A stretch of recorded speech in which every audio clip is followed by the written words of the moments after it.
My name is Jeff. We have a great show for you. We'll visit Dick Coon's fabulous car rail, see another incredible Lego layout, show how we built the Lionel and Marklin HO layout, see the original Freedom Train, and tour TM's world headquarters. Plus a lot more, so let's get started. As always, we open with a song.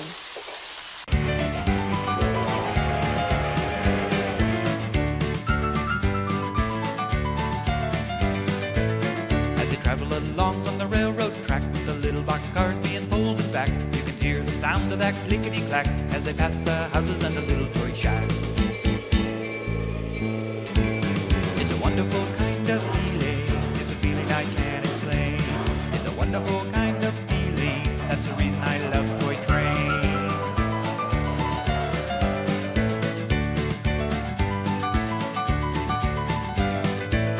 On a rainy day when the sun won't shine, you count on them to make you feel just fine. There's always lots of fun coming down the line, past the station house and the railroad sign. It's a wonderful kind of feeling. It's a feeling I can't explain. It's a wonderful kind of feeling. That's the reason I love toy trains. It's a wonderful kind of feeling. It's a feeling I can't explain.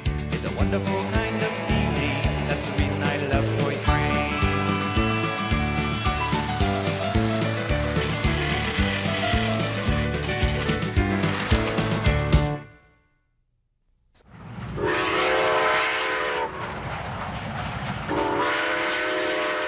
Dreams don't usually come true. Maybe in fairy tales, but not in real life. Which brings me to this story about a boy growing up in Cleveland, Ohio in the mid-1930s. Let's call him Little Richie. When Little Richie was about 8, he saw a toy train engine sticking out of a garbage can. He looked closer and saw freight cars, track, and a transformer. Little Richie took the train home and showed it to his dad. His dad said, "I think we can make this thing run." So his dad cleaned the engine while Little Richie put the track together. He put the engine on the track, heard a buzz, saw the headlight pop on, and suddenly the little engine was racing around pulling 4 freight cars. A caboose with a light inside trailed behind. The train was a Lionel, and right then and there, Little Richie fell in love with Lionel trains. Little Richie started receiving trains from his mom and dad and all his relatives for Christmas and birthdays. He and his dad built the layout, and Little Richie would spend hours watching the train run around his railroad empire. He thought Lionel trains were the greatest thing ever made, and he dreamed about how much fun it would be to be the owner of Lionel trains. Well, the years passed. Little Richie grew up, went to college, and got a job in the construction business. He was smart and a fast learner and was quickly promoted. In the mid-50s, he decided to get into the building shopping centers business. That was a good idea because at the time, shopping centers were sprouting up all over America. Little Richie, no one called him Little Richie anymore, grew up to build some of the largest shopping centers in the world. The years passed for Lionel too. They went through their best years in the early 50s, when they were the largest toy company in the world. Then the slot car craze hit in the 60s, and Lionel trains lost their popularity. By 1970, Lionel was almost out of business. That's when the cereal giant, General Mills, took over and moved the manufacturing of Lionel trains from New Jersey to Mount Clemens, Michigan, near Detroit. General Mills did a fine job with Lionel, but in 1984, they turned Lionel over to Kenner, a toy company. About a year later, Kenner decided to sell Lionel.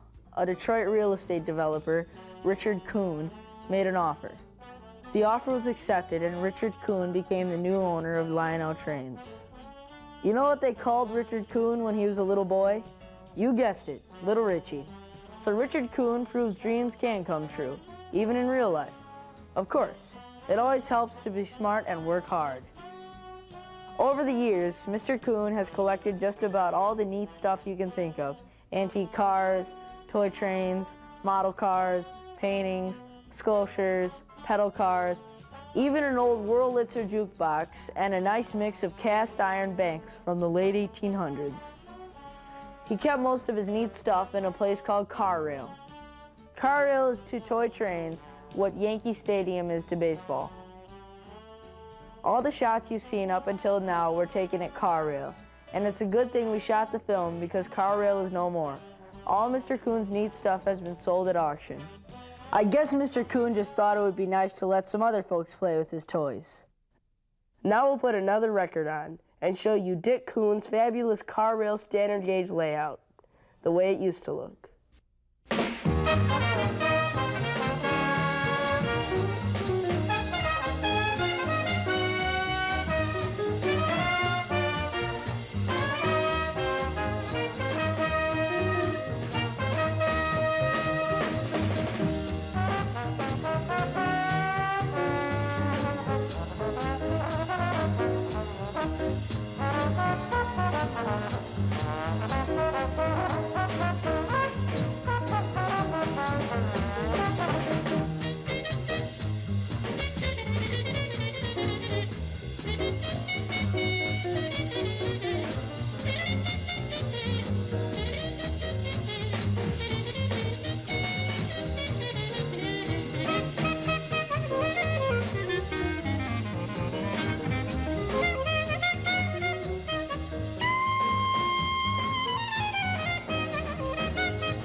This is an unusual layout. It combines Lionel 00 trains with Marklin HO. Marklin is a German manufacturer famous for both trains and toys. Lionel is the oldest American maker of toy trains, but Marklin is the oldest maker of toy trains in the world. They introduced their first toy train, a clockwork set, in the early 1890s. Originally, we built the Lionel 00 layout for our Century of Lionel video, which we produced for Lionel's 100th anniversary.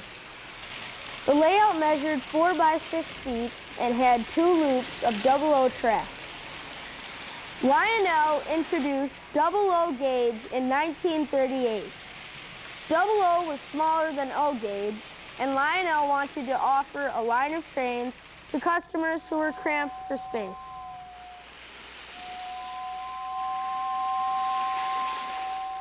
I got the idea to add a lower level with 3 loops of Marklin HO. We also were able to fit a loop of Marklin HO on the upper level, outside of the 2 00 loops.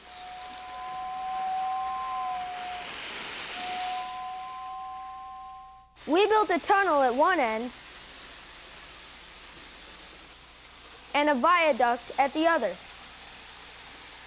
So now we can run 3 trains on the top level and 3 on the lower level.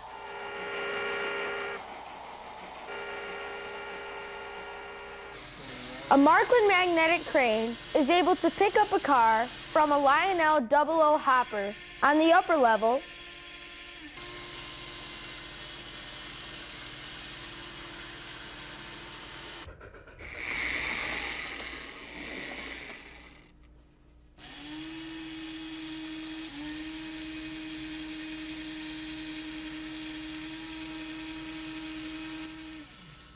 and load it in a Marklin flat car on the lower level.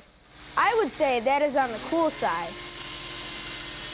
Marklin makes trains based mostly on European prototypes, like this 462 steamer and these 2 electrics. The big 2662 electric is called the Crocodile. It is Marklin's most famous locomotive. But Marklin also makes trains for the American market, like this Milwaukee Road F7, and this beautiful model of the Union Pacific's Big Boy.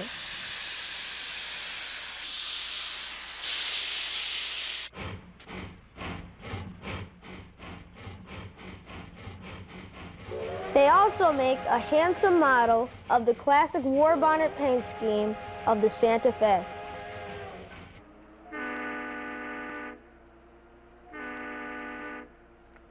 You don't see a Marklin Crocodile and Big Boy operating on the same layout very often.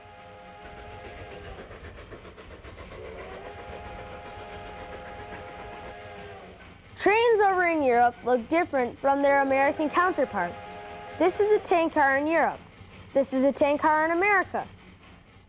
A European steamer. An American steamer.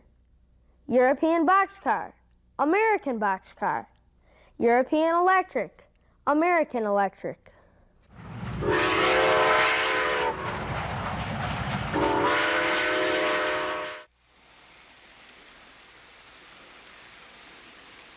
This is what it looked like when we started. It measured 4 by 6 feet and had 2 loops of Lionel 00. We added a loop of HO on the top level and added a 12-inch wide shelf attached to the bottom of the 2x4 framework. This allowed us to run 3 parallel loops of HO on the new bottom level. We laid down some sample curves. We added foam core to the sides. Next, we applied a rough mixture of plaster to the foam core and styrofoam. To make the tunnel, we cut 2 tunnel portals out of 1/4 inch plywood, then shaped chicken wire in the rough form of a mountain. We dipped some heavy-duty paper towels into a thin mixture of plaster and draped them over the chicken wire. For the curves, we used newspaper dipped in the plaster. We glued 3-inch thick styrofoam to the edge of the table, then shaped the styrofoam with a hot knife. Now our mountain tunnel was ready for painting. At the other end of the layout, we wanted to install a viaduct with suspension bridges. So, we cut a 30-inch section out of the 1x12 shelf, dropped it about 12 inches, then added 1-inch and 3-inch thick slabs of styrofoam to fill the gap. We shaped the sides with a hot knife and added plaster for texture. Then we spray painted using flat earth tones. We placed 2 Scenic Express HO viaducts side by side. Then added 2 Marklin suspension bridges to the top of the viaducts. After adding more ground cover, shrubbery, and trees, our layout was ready for the camera.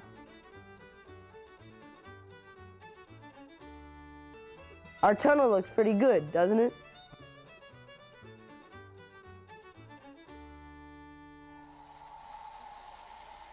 And the viaduct doesn't look bad either. Building a layout is a fun family activity. There's something to do for everyone, and it's really not that hard. You learn how to measure and cut wood, how to wire, drill, and how to make and paint scenery. When you build a layout, you create your own little world of fun. Try it, you'll like it. Attention passengers, the 20th Century Limited is now arriving on platform 1.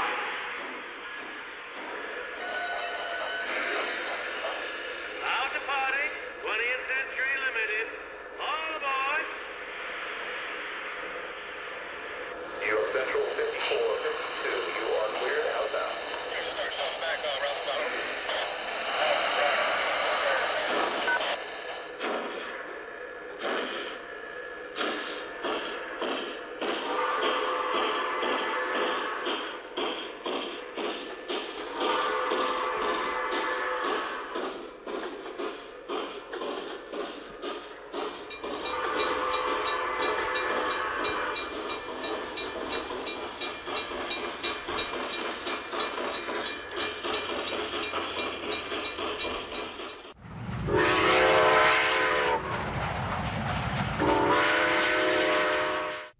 Elmer, this is the control tower. You delivered all your freight to the wrong town. I said Pottsville, not Spotsville. Go back and pick everything you unloaded in Spotsville and take it to Pottsville. And hurry up, you're way late.